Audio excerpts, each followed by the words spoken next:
ஃபிலிம்ஸில் clear பண்ண முடிஞ்ச என்னால் வந்து மெயின்ஸை கிளியர் பண்ண முடியும் நம்பி தான் வந்து ஒவ்வொரு வருஷமாக ஸ்டார்ட் பண்ண வருஷங்கள் ஓடுறது தெரிஞ்சதே தவிர அதுக்கான பாசிட்டிவ் ரிசல்ட் வரல. ஒரு 2 வருஷம் ஓகே, 3வது வருஷம் போகும்போதே லைட்டாக வந்து நமக்கு டல் அடிக்கும். எப்படி அந்த மைண்ட் செட்டை ஃபிக்ஸ் பண்ணிக்கிட்டீங்க? நம்ம இந்த தப்பை தான் அவ்வளோ நாள் பண்ணியிருக்கோம், இதை பண்ணக்கூடாது, இதை நம்ம கரெக்ட் பண்ணிட்டோம்னா நம்ம கிளியர் பண்ணிடுவோம், அது என்ன விஷயம்? ரீசெண்டாக சார் சொன்னிருந்தாரு, ஃபர்ஸ்ட் நம்ம சால்வ் பண்ண தெரிஞ்சுக்கிட்டா போதும். ஃபர்ஸ்ட் சால்வ் பண்றது தெரியணும், அதுக்கப்புறம் இங்கே ஸ்பெஷலாக வரீங்கன்னா ஏதாவது ஒரு ரீசன் இருக்கும்ல, அது என்ன ரீசன் அப்படின்னு மக்கள்? அதான் ஃபர்ஸ்ட் ரீசன்.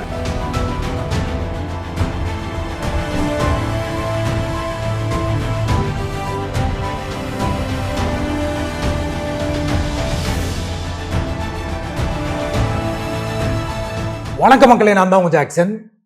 இந்த வீடியோ வந்து உங்க லைஃப்பை மாற்ற போகுது அப்படின்னு சொன்னா அது மிகையாகாது.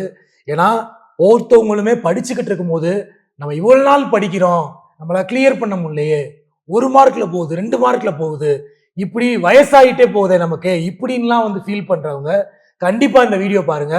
அப்படிப்பட்ட ஒரு நபர் எவ்வளவு நாளாலும் பரவாயில்லடா, லாஸ்ட் அட்டம்ப்டே இருந்தாலும் பரவாயில்லடா, நான் அடிச்சு எக்ஸாமை தூக்க வேண்டாம் அப்படின்னு தூக்கி நம்ம கூட இணைஞ்சிருக்காரு. சார், உங்களை பத்தின சின்ன இன்ட்ரோ நீங்களே கொடுங்க. Hi hall, I am Naveen Kumar. நான் ரீசெண்டாக ஆர்ஆர்பி பிஓ கிளியர் பண்ணியிருக்கேன். நான் இங்கே ஈரோடு, என்னுடைய நேட்டிவ் வந்து ஈரோடு தான். நான் வந்து ஒரு 7 இயர்ஸாக நான் ப்ரிப்பேர் பண்ணிகிட்ருக்கேன், விடாமல் ப்ரிப்பேர் பண்ணிகிட்ருக்கேன். 2014 முடிச்சதுக்கப்புறம் ஒரு 2 இயர்ஸ் வந்து ஐடியில் ஒர்க் பண்ணியிருக்கேன். ஐடியில் ஒர்க் பண்ணதுலேருந்து நான் குவிட் பண்ணிவிட்டு 2018 ஸ்டார்ட் பண்ணியிருக்கேன்.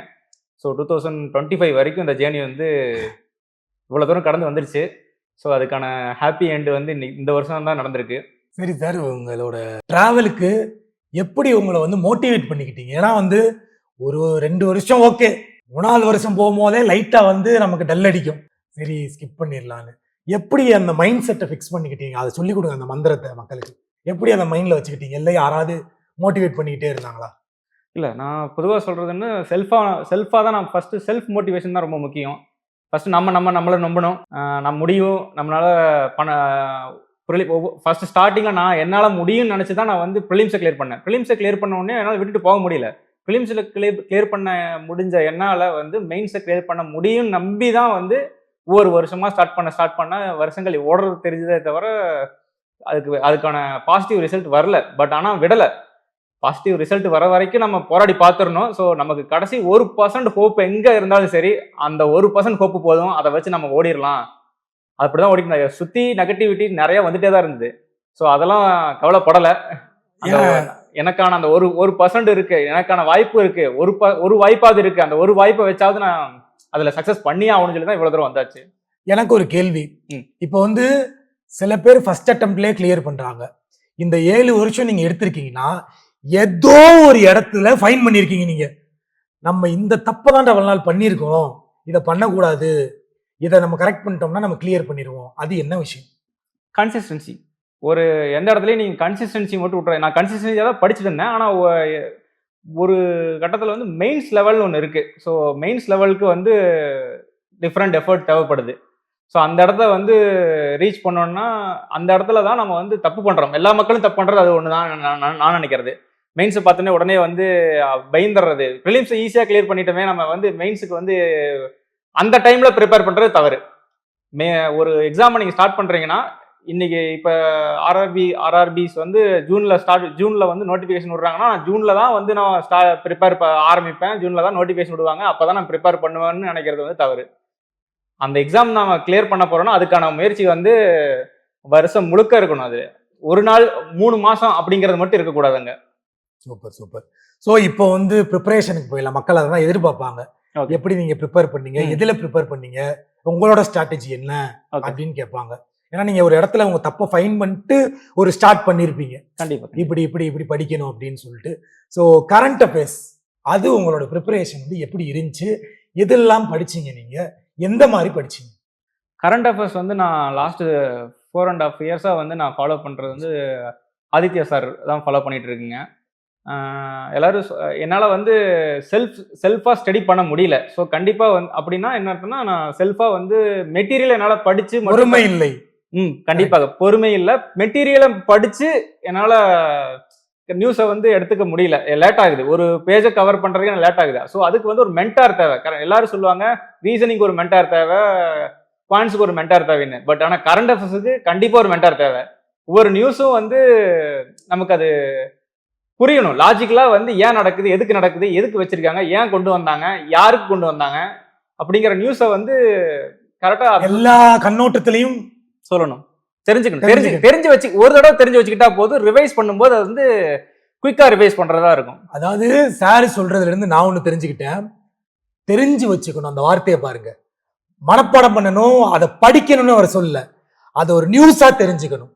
ஸோ கரண்ட் அஃபேர்ஸ் வந்து நீங்க மக்கப் பண்ணாம அதை நியூஸா தெரிஞ்சுக்கணும்.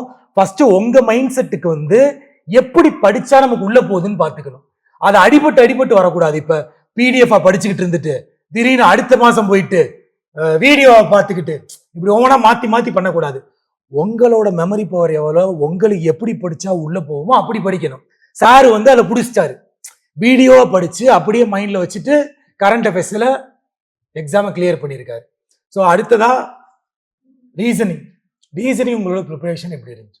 ரீசனிங் வந்து 11 o'clock நீங்க டமால்னு போடுவீங்க. ஸோ அப்போ அதை நான் பார்த்துட்டு இருப்பேன். ரீசனிங்குமே நம்ம வந்து என்னைக்குமே மெயின்ஸ் லெவலுங்கிறப்ப நம்ம ஃபோக்கஸ் வந்து டவுன் ஆயிடுறோம். ப்ரிலிம்ஸ்ல இருக்கக்கூடிய ஸ்பீடு வந்து மெயின்ஸுக்கு வந்து போக மாட்டேங்குது. அதனால மெயின்ஸுக்கு போகும்போது எப்பயுமே வந்து கொஞ்சம் கஷ்டம்தான். இப்போ எடுத்த உடனே வந்து நம்மளால ஒரு பஸ்ஸில் வந்து 2 ப்ரிலிம்ஸை போடுற மாதிரியே ஒரு 3 நிமிஷத்துல போட நினைப்போம். அது வரலையே, அப்போ நம்ம அவ்வளோதான் மெயின்ஸில் போய் என்னத்தை போட போகிறோம் அப்படிங்கிறதுலாம் இல்லை. மெயின்ஸுக்கும் நம்ம வந்து டெய்லி கன்சிஸ்டண்டாக ப்ராக்டிஸ் பண்ணணும். அட்லீஸ்ட் 1 மணி நேரமாவது மெயின்ஸ் நீங்கள் குவாலிஃபை ஆகுறீங்க அப்படின்னா 1 மணி நேரத்துக்காவது நீங்கள் மெயின்ஸோட ரீசனிங் வந்து ப்ராக்டிஸ் பண்ணணும். 1 மணி நேரமாவது ப்ராக்டிஸ் பண்ணணும். ஓகே, அதாவது வீடியோவா பார்த்து அதை ஒர்க் அவுட் பண்ணி பார்த்துருக்கீங்க. கரெக்டா? அப்படிதான் ரீசனிங் ப்ரிப்பேர் பண்ணியிருக்கீங்க. ஓகே, அடுத்ததா ஆப்டிடியூட் எப்படி ப்ரிப்பேர் பண்ணீங்க?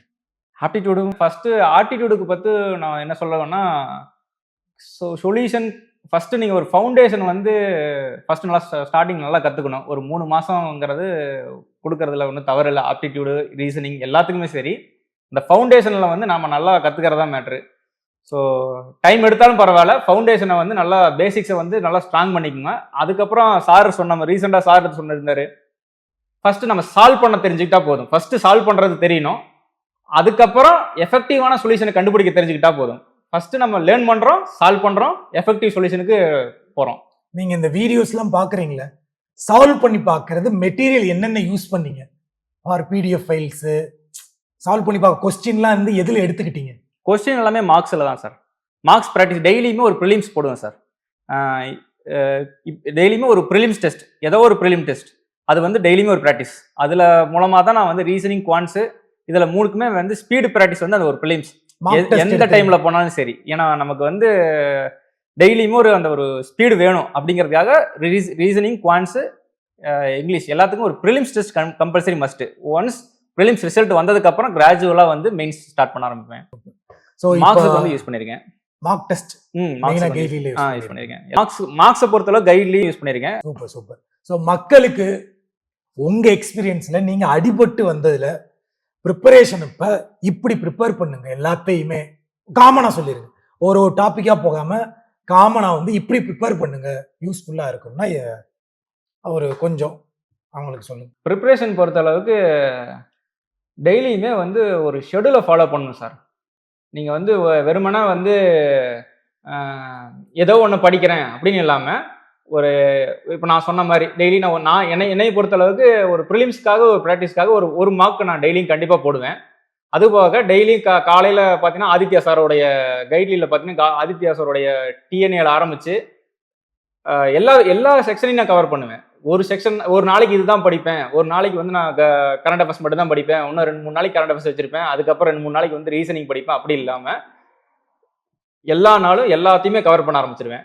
ஒரு காலையில் டிஎன்ஏல ஆரம்பிச்சு இங்கிலீஷ், அப்புறம் அது என்ன டிஎன்ஏ, டுடே நியூஸ் அனலைசிஸ்ன்னு சொல்லி ஆதித்யா சார் கையில் எடுத்துட்டு இருக்காரு இல்லைங்களா, அது ஃபாலோ பண்ணுவேன். அது போக என்னன்னா ஈவினிங் டைம்ல வந்து நான் படிச்சது எல்லாத்தையுமே ரிவைஸ் பண்றதுக்குன்னே ஒரு 1.5 hours ஒதுக்குறேன். ஸோ அந்த ரிவிஷன் வந்து matters a lot. Super. So இப்போ வந்து கெய்லி அண்ட் சிடபிள்யூஜியோட சக்சஸ் மீட்டுக்கு வந்திருக்கீங்க. ஆமாம் சார். இதுக்கு முன்னாடி எங்கேயாவது போயிருக்கீங்களா?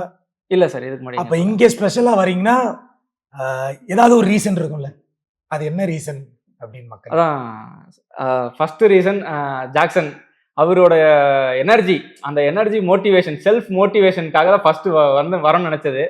அது போக ஆதித்யா சார் ஆதித்யா சாரை பார்க்கணும். ஏன்னா கிட்டத்தட்ட நான் ஒரு 4.5 இயர்ஸாக வந்து ஆதித்யா சாரை ஃபாலோ பண்ணிட்டுருக்கேன். ஸோ அவர் இன்னைக்கு நேரில் நம்ம பார்க்கக்கூடிய வாய்ப்பு கிடைச்சிருக்கு அப்படின்னு சொல்லி தான் நான் வந்தது. சூப்பர். ஸோ ரொம்ப நன்றி Thank you, sir. இணைந்ததுக்கு. தேங்க்யூ. உங்க வீடியோ பார்த்து நிறைய பேர் கண்டிப்பா வந்து மோட்டிவேட்டட் ஆகி எக்ஸாம் ஸ்கிப் பண்ணா கிளியர் பண்ணுவாங்கன்னு நினைக்கிறேன். ஓகே, தேங்க்யூ மக்கள். தேங்க்யூ.